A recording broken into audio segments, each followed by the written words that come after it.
हम पाकिस्तान के कानून से ऊपर हैं, हम जो चाहे कर सकते हैं। इस्लामाबाद आईजी तुम और डीआईजी, तुम्हें तो हमने नहीं छोड़ना, तुम्हारे ऊपर केस करना हमने। जी वो उधर से टेलीफोन आ गया कि इनको ना हाथ लगाओ।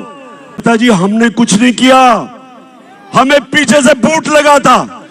मैजिस्ट्रेट साहिबा, जेबा, आप भी तैयार हो जाएं, आपके ऊपर भी हम एक्शन लेंगे। आप सबको शर्म आनी चाहिए। ये जो शहबाज गिल से हुआ, ये इसलिए नहीं हुआ कि उसने कहा क्या, नवाज शरीफ, शहबाज तो खैर बूट पॉलिश करता रहता है, नवाज शरीफ, आसिफ जरदारी, फजलुर रहमान डीजल, ये आपके लिए एक फैसला कुल वक्त है।